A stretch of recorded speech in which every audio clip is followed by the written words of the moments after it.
and welcome back to the Problem with Authority podcast. I'm your host, Kiersten Kelley, and I am back. It has been 3 long months of no recording, no nothing. I've been taking time for myself because I definitely was experiencing burnout in all ways in school social work, as a therapist, and as a podcast host. I just needed to redirect my time to myself and taking care of myself because this last school year was absolutely insane.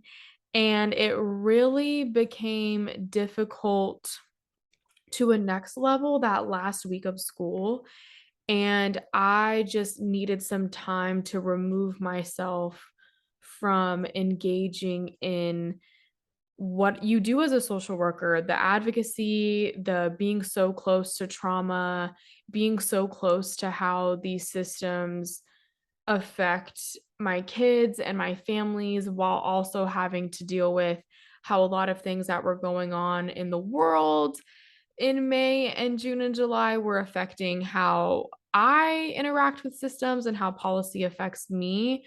So I really just needed that time. So today I'm talking about the problem with talking about the problems with things because it definitely can be overwhelming and I don't want to not be honest about that. And I want to discuss how I've been taking care of myself in this time, why I experienced burnout, how I plan to prevent it for next time, and then future episodes that you guys are going to have all throughout the fall. So let's get into it. So, as a school social worker and a part time therapist, I am constantly experiencing something called secondary trauma. So, this is when I'm sitting with people and I'm listening to their stories and what they go through, and then having the effects that the physical effects of that. So I'm taking on their emotions, I'm feeling stressed and overwhelmed like they are, I'm feeling empathetic for them, and I really want to help create change.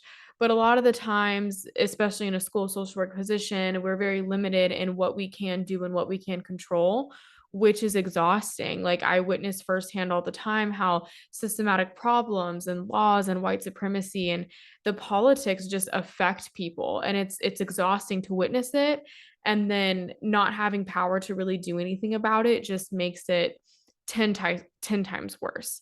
And then constantly having to be a part of meetings and brainstorming with my supervisors and on a multidisciplinary team on how to fix things, and you put so much energy in coming up with solutions to problems. Like we're problem solvers a lot of the time as social workers, and you put that energy in with not a lot of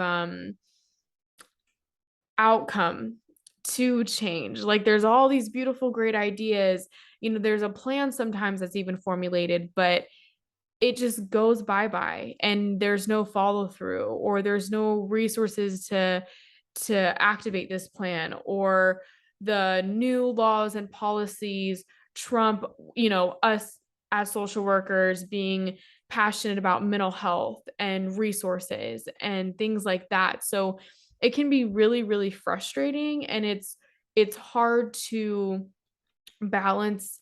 I'm doing everything that I can in my power, but also knowing like it doesn't have to be this way. And how do I balance those things when I know that we could all be doing better? And I've seen it. I've seen it in different states, I've seen it in other counties, and it's just really frustrating overall. Then I had to go home and process, after experiencing all that secondary trauma, process things like the overturn of Roe v. Wade, the Florida Don't Say Gay law, the mass shootings that were happening a lot right before the end of the school year, last school year. And I just couldn't find the energy to talk about any of these things because I didn't feel that I could do it in a safe way on this platform without having adverse effects of stress and anxiety for myself. And that's the honest truth. And I definitely need to do a better job of managing that. And also, it's so hard not to put my emotions and myself in this work because a lot of what I'm fighting for my kids and my families, I'm also fighting for myself. And it's hard to do that simultaneously. And the last week of school social work before summer started, I actually had to complete a threat assessment and a mental status exam on a student, which I know in comparison to what the social workers, the community, any person that was affected by what happened in Texas and in the shooting, and anybody who lost a loved one or anything like this may seem small, but while I was sitting in this threat assessment, I was getting these notifications on my phone about what was going on in Texas. And this threat assessment was because the student had threatened to shoot up the school. And it's like to have to sit through that while getting these notifications on my phone, it was just a little too surreal and scary for me. And I guess I didn't realize you don't really process how much you kind of are on the front lines of these things until those situations come up. And I couldn't I just really couldn't take it anymore, especially for that being my last week of before summer break. I was like, oh, this would be nice. We can just go out. The kids are safe. We're going to be fine. And then with all of that, it's just like, what am I doing? Like, what is this job? How am I protected? How are the kids protected? How are the families protected? And it's just when you're sitting there in that moment and like safety becomes like the number one concern and issue, a lot of other things really just don't matter anymore. You're like, my number one priority right now is to stay safe for myself and also make sure that I'm in a work environment where I don't feel constantly in danger. So that was a lot to process. Everything was okay, nothing happened, but I just it made me reflect in a lot of different ways. Let's see. I've been back at my job for a few weeks now, and I am scared about what this school year is going to bring. I was having anxiety attacks before my first week because of how scared I was. And that's not good. Like when you are having anxiety because you're anticipating and your body's remembering like the stress that you were under and it's starting to like mimic that again because it's coming back up, that is not a sign that you're in a workplace that you need to be in. But what's really hard in social work is like that's the norm for us to be in environments that are absolutely insane with high caseloads, lack of resources, high turnover, and all the work and everything is just thrown on you all the time. Like that's the norm for us. So I also have a hard time processing because I'm like, well, if not here, then it's just going to be somewhere else. So might as well just take with what I know that I'm going to be okay in this job because I know what to expect, then go somewhere else where it could possibly be worse. Which is not a great those aren't two fabulous options, but that's really where I am right now. And especially with all these laws that went into effect July or June 1st, I was scared of the impact that it was going to have on my job and balancing my code of ethics plus social workers' code of ethics versus whatever the fuck DeSantis does. And there has been talk about those laws and things. Right now, nobody has any idea. Nobody has any clue. Everybody's kind of freaking out with no real concrete plan or rules or procedures to follow. So that's really frustrating as well because there's like this fear mongering going on. There's this fear of the unknown, and you just want to help everybody and work through it the best that you can. And that's really all we're doing right now. So I definitely will have an update with how the parents bill of rights law slash don't say gay law slash uh I think it was stay woke is what the critical race theory one. I think that's what they made the nickname for it. All of that is all one thing really, and how that affects social workers' ability to work in the school system in the state of Florida. There's a lot of unknown right now, and there will definitely be more to come, and I will create an episode on that, but I don't want to create the episode until I have an informed decision, because right now it's just absolute chaos, and I have to take it, I have to put it out of my head, and I have to just be like, look, I have not been directly told anything insane. So therefore, I'm just going to continue to operate how I always operate, advocate for my babies, advocate for my families, and just wait until somebody tells me some crazy shit, and then I got to make some big decisions, okay? So let's move on from that for right now, and let's move into this recovery time guilt that I definitely felt from June and July. And I actually tried filming this episode in July. I did film it, but then my audio got messed up. And I was like, oh, well, because I really only have very small moments of time where I have the ability to record these. And because my time for myself is number one always, and it got messed up. So I was like, oh, well, it's not going up until August. But I definitely was feeling guilty.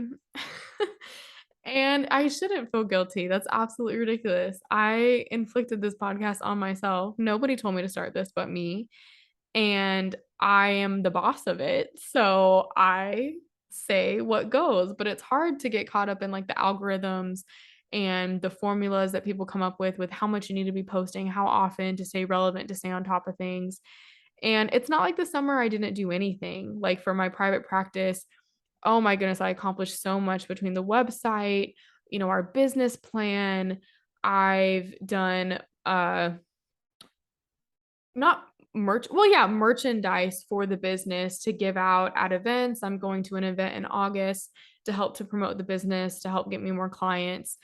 And that I've definitely invested time in, but that took priority also because it makes me money. This podcast makes me no money, guys. I think it's made me like 34 cents. I don't know. I don't know how to make money with this thing.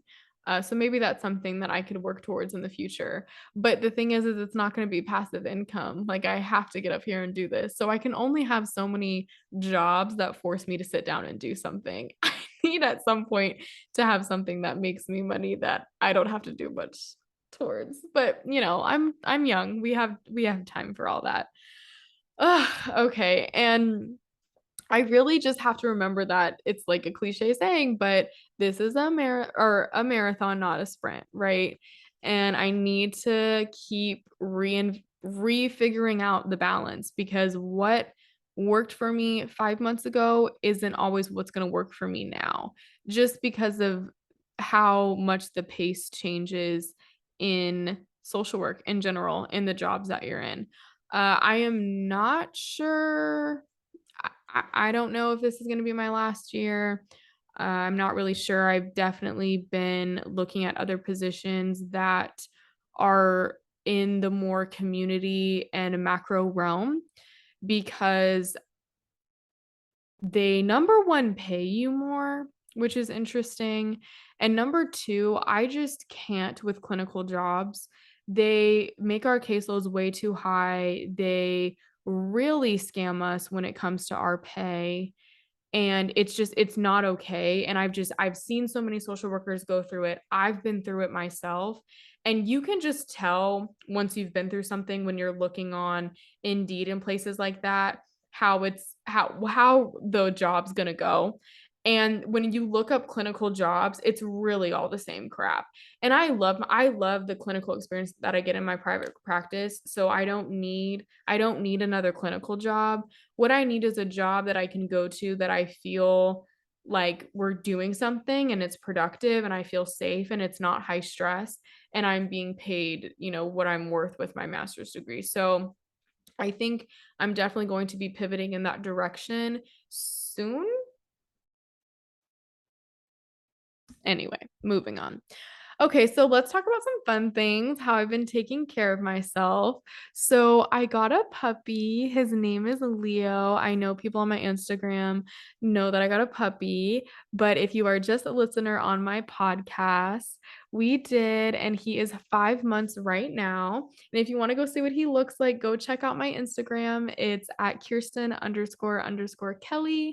That's KIERSTEN__Kelley, KELLEY. And that is linked on my website, on my YouTube, and everywhere. But yes, he is so freaking adorable. And I didn't realize how much having a puppy would help my mental health. He really just puts me in a position to get outside, to play in the dirt, to just be present. And I'm really, it's a huge responsibility. Now I'm not saying everybody go get a puppy. It really is a huge responsibility, but it's definitely worked for Austin and I's lifestyle. And I'm really happy about that. And I love him so much. Next, I definitely spent the summer doing a lot of just nothing. Like we went on vacation and, we went to brunch and everything. We went to the Bahamas, whatever. But I really just spent time being present and enjoying my space because I feel like this last year, on top of the craziness that work was, I was always rushing to the next thing. I was rushing to the next brunch, to the next bar we were going to go to, the next club, the next trip. Like I was like work trip or not work trip, like a vacation. I just kept rushing because there was so much that I wanted to do that I really was just trying to check things off the list. And I definitely was having fun and enjoying it, but it just became like something that needed to happen instead of something that like, oh, that's life. I have a trip coming up. Like that's great, but let's enjoy this time from now in between until that comes up. So I definitely have been practicing a lot of that, and Leo has helped with a lot of that. Took a lot of naps. Still been doing, moving my body, doing Pilates has really been helping, especially with my anxiety. That's gotten a lot better. Been eating food, love food, getting McDonald's at 9 p.m. and watching all of the amazing queer shows that came out for Pride. And some of these you guys are probably going to be like, no, like first I'm going to say First Kill. I loved it. And if you disagree with me, I'm sorry. Like you just can't talk to me because I absolutely love that show. People are like, it was so bad. No, it was amazing.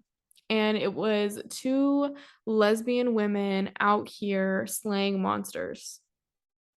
It was the cutest thing I've ever seen, but it's been canceled. Just like the 500 other million lesbian shows that have been canceled because everybody hates lesbians. But I hope we can change that because that really upsets me. Next, I watched But I'm a Cheerleader for the first time. Oh my God, that movie was so cute. It was so cute. I guess I just really got into my queer media this summer and I wasn't mad about it. I watched a lot of cute things. I watched Crush with Rowan Blanchard. That was cute. Sex Like Life of College Girls. Love, love, love. Definitely has some nice queer representation. And it's about women in college. Super cute. We watched some Glee, of course. Rizzoli and Isles, if you guys know what that is. They are definitely a couple and in love with each other. But and that's not a queer show that's been canceled. It's not been confirmed or denied that they are a couple, but they definitely were. We've been swimming a lot, which has been nice. And as a therapist, I always recommend getting outside, swimming, doing activities, blah blah blah for your stupid mental health. And I mean, it really does help. Like it sounds all stupid, but it does work. It really does. Like I wouldn't be recommending it if it didn't, but then I also would be a hypocrite if I didn't do it myself, right?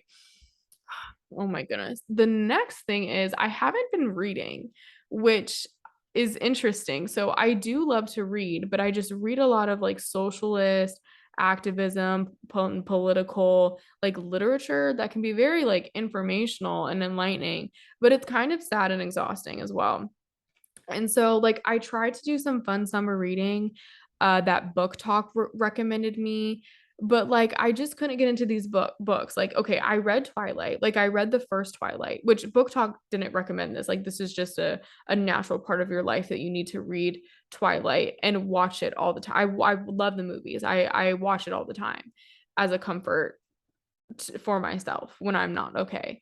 But I tried reading this. I read the first book, loved it.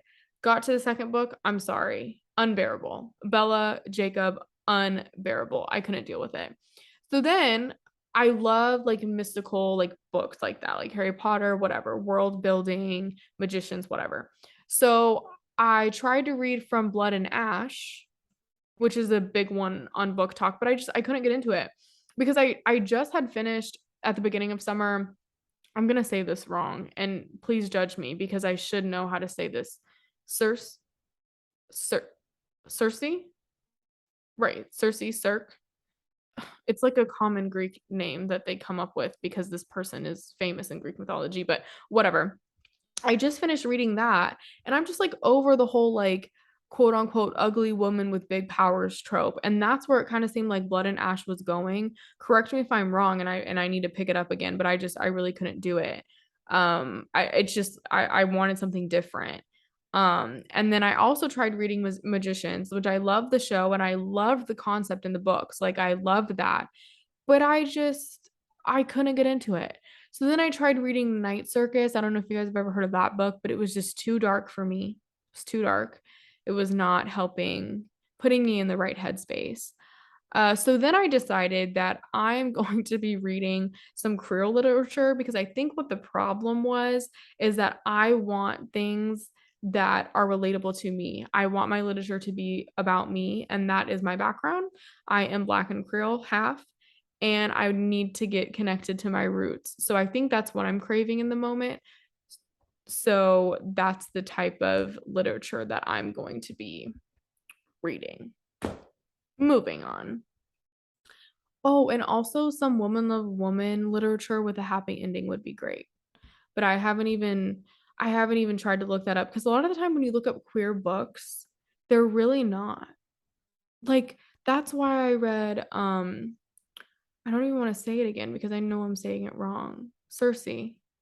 Cirque, I don't know. That's why I read that one because they said it was um queer. It wasn't. She was only having sex with men. So that was a lie. Unless I do skip around and I read sometimes, so maybe I missed it, but that was a lie. So if there's any books under that category that you guys could recommend, that would be great. Thank you. Okay, so now we're getting into the future episodes that you guys can look forward to. I was supposed to pre-record these and have these go out on a schedule in the fall, but did that happen? Absolutely not. So first, I definitely want to dive into the problem with the overturn of Roe versus Wade and the impact that this decision is going to have on all human rights. And yes, you heard me say that correctly, all human rights. This is huge, huge, huge chaos and really terrifying for all humans involved on this planet. If you're an alien, maybe not, maybe it doesn't impact you, but all humans, yeah, it does. And what this looks like specifically in Florida. This podcast, honestly, I don't know if I've said this before, but it should just turn into a problem with Florida podcast because we are not okay out here. So please check in on us periodically. Next, I want to do a problem with performative activism, specifically what this is and what it looks like, especially in the workplace. And this topic I thought about relating to my job and how a lot of times you're said yes and you're appeased for, when you're talking face to face about things, but then when you turn around, nothing gets done because it's that idea that maybe possibly there will be change, but it's not. It's just performative to get you to stay. So I think that would be a really interesting twist on performative activism because usually we see people talking about that during protest or different during different times where corporations decide to put on their hats, like for example Pride, where all the corporations are like, yay, like all their flags come out and the second July hits and it's like done. Who are the gays? I don't know. It was actually really funny because YouTube, I was tracking how long they would do their ads for, and they actually did their Pride ads until 2 weeks into July. So wow, YouTube's different. YouTube actually cares. Yeah, no. So that's a great example of performative activism. I am going to have an update, like I said earlier, of the problem with the Florida critical race theory, don't say gay, parents' rights, Bill of Rights, all that crap. But I want to make sure it's a fully informed episode. So that might take a while because the laws just went effect in June. So we went over the laws, we know what the language says, but this is the part of our system that is really the scary part is we can have laws in place, but it is up to the people in power to decide what they actually mean and how they enforce them. And then we go from there. So that'll be up in the air, but that'll definitely be coming. I definitely want to do a problem, like problems that you face with being mixed, not like the problem with being mixed, but I mean that would be a really great title, right? But with my sister, I think would be cool, especially since I'm really wanting to dive into this Creole literature, and we're going to New Orleans, which I'm so excited, which is where that's like the Creole we're from, the Louisiana French side of things. So I'm really happy to get in touch with my roots there and then read some literature. So I think that'll be a great episode to talk about because being mixed is an interesting experience. It really is. And there's a lot of great Instagram accounts that you can follow. Living Mixed Race is one. That's the one that I'm remembering off the top of my head. But I follow a few that dive into just the nuances and the complexities and all of it that comes with being mixed. Okay, so next I'm definitely going to do an episode on the problem with starting a business where I talk about like how I started my business at 22, the struggles, like honestly a step-by-step insight into it because I'm not going to keep this information and how I was able to do it specifically related to my field, what that looks like in Florida, the costs, all those fun things so that people can just see for themselves. And I think it would make people feel comfortable and a little less scary to dive into things like that because sometimes you really just have to jump. You just got to do it. You just got to jump into it. You just got to do it and fail and then try again. So that'll be good. And then lastly, I definitely will be doing some more mental health content as well. I just have not planned specifically for it yet. Definitely like with problems with depression or managing stress. Because on my website, Liberation Counseling, that is my private practice name. And you can find us at Liberation Counseling LLC Kelley.com. And on there, it has, how to find me as a therapist if you're in the state of Florida. But it also, is connected to my podcast and my blog. So a lot of my posts that I do on Instagram are now going to be on my website where you can see and access. So that's why I want to do a lot more mental health content on here as well because that relates to my practice. And then our little tagline is so cute. It's where social justice and counseling meet because I'm definitely a therapist that, as you can see, I have this podcast talking about the intersectionality of things and how systems, policy, and all of that affect our quality of life and ability to live, laugh, and love on top of all the things that we struggle with internally and, how society is conditioned to believe certain things that affect us, and all those terrible, exhausting things, right? All right. Well, that is it for today. I appreciate everybody who has stuck around and is continuing to listen. It's just life. Like this doesn't make me money, so it goes at the back.